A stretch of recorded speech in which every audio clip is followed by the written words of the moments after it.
गगन भारी कि ट्यूशन के प्यार पर गगन भारी ट्यूशन के प्यार पर गगन भारी ट्यूशन के प्यार पर गगन भारी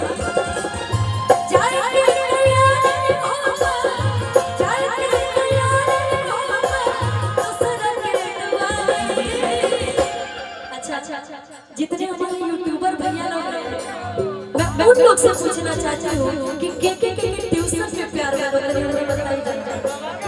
के ट्यूशन पे प्यार भैया को हुआ आपके देखे भाई हम उधर भैया खड़े हैं लगभग सबसे भाई ट्यूशन पे प्यार आपके भी भाई ये सब बेचारे लेकिन वो लाइफ फॉलो रवस एक्सेप्ट करता नहीं बहुत बड़ी बात है काहे कि किसी को चाहो तो इतना चाहो किसी को चाहो तो इतना चाहो कि फिर किसी और को चाहने की चाहत ना हो प्यार एक ही से होता है सही मायने में तो प्यार एक ही से होता है ओकरा पर भले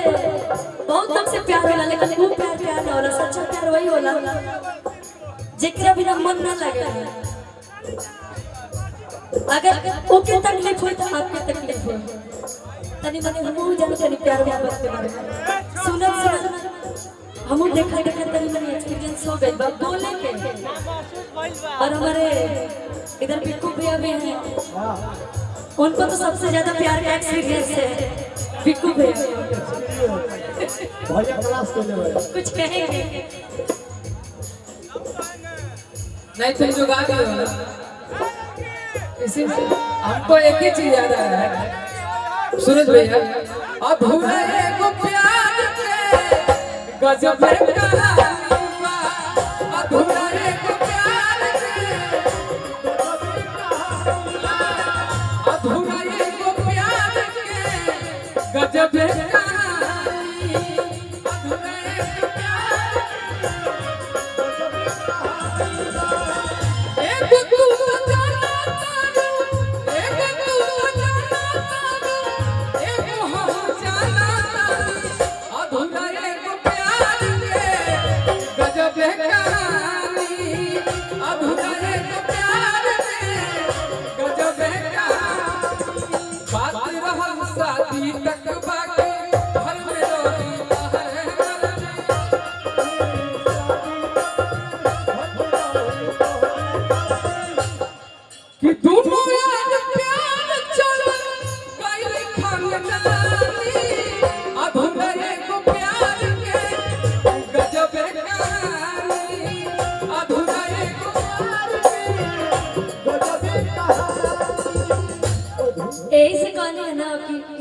ज्यादा प्यार के एक्सपीरियंस पर देखो तो नहीं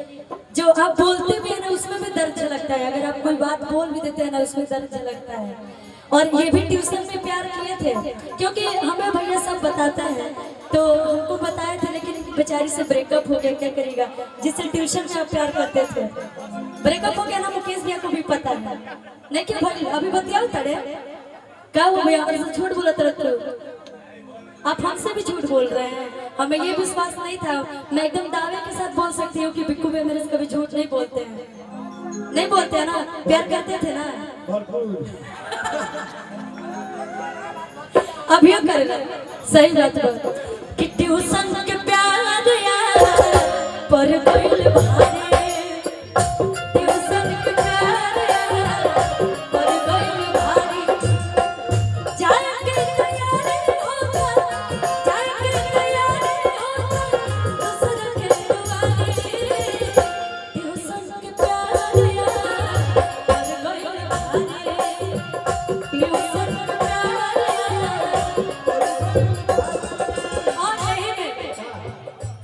अगर रवस से केहू प्यार करत तो तनी मनी जरूर ओके समय दे जाने का है जो तुम्हें चाहे उसको सताना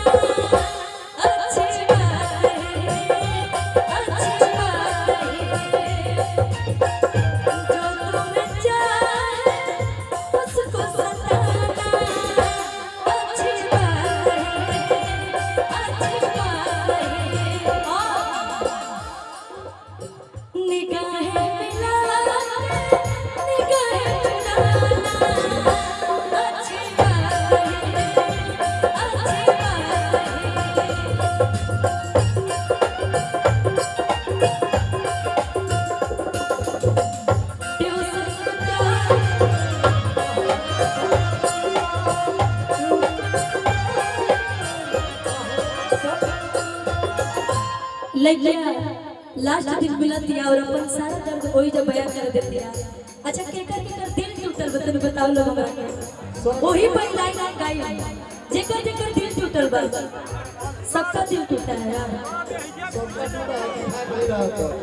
आदमी से प्यार करके जानवर से मांगे दिल में सबका एक के साथ दिल टूट जाइए।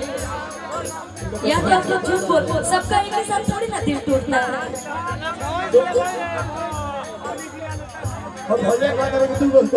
अच्छा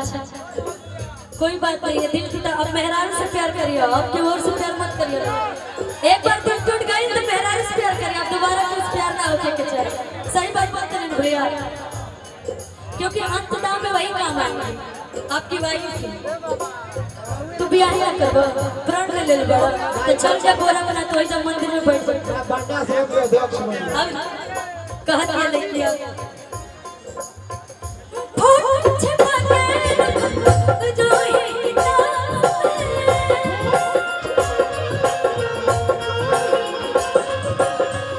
चेहरा न भूल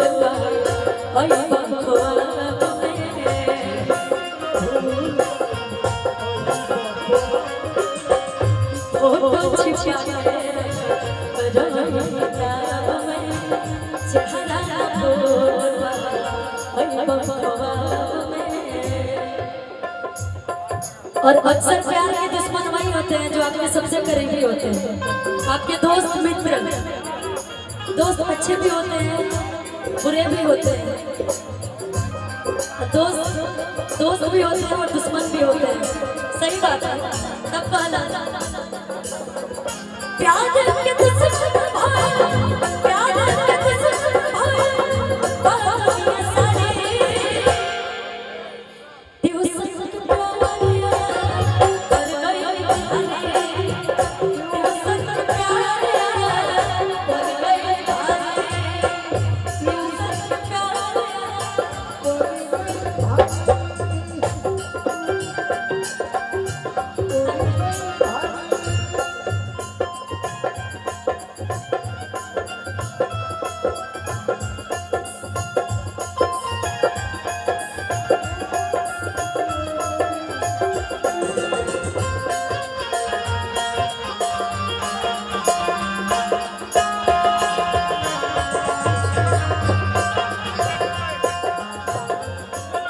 लेकिन अपने बुलाए ना दे भैया,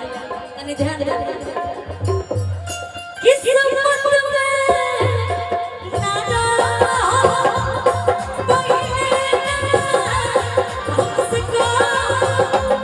किस मत में नाना बहिने हमसे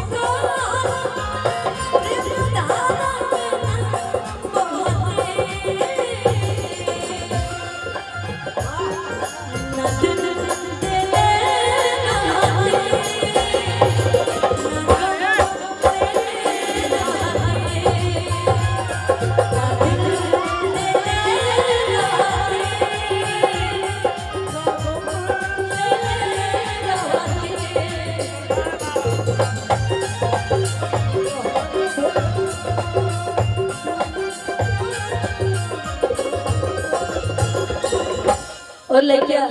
लास्ट रो रो के कहला कि अब तो हम जा मुलाकात ना हो। लेकिन इस सच्चा प्यार करत रहे, लेकिन एगो ऐसा प्यार होता जानते नहीं कैसे कि पिया वो भी जरूरी है, आया वो भी जरूरी है, आ जरूरी है मजबूरी है, दोनों के प्यारे अधूरे हैं। ये हमरे गीत था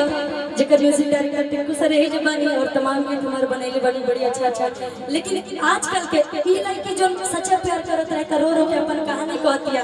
लेकिन अभी जो कुछ लोग ऐसा प्यार करता है कि अक्सर लोग के शादीशुदा लोग से ही प्यार होता है, ना ओके छोड़ पाता ना एके छोड़ पाता। हम इतना सोशल मीडिया हम चला ले तो देखे नहीं आवत रहे लाइक और वीडियो कि पिया वो भी जरूरी है, आया वो भी जरूरी है, कि जरूरी है मजबूरी है दोनों की प्यार है। लेकिन हम ऐसा प्यार मत करिए, एक बार दिल टूट गई तो ओकरा बाद मेहरारू से प्यार करके चाहिए, तबे हम प्यार के प्यार मानो, ना तो हम ऐसे प्यार मानते। लेकिन कहला कि बहुत सताए तो हम छुप छुप के मिला,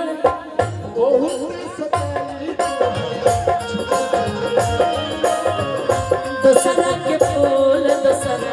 बगीचा के खेला,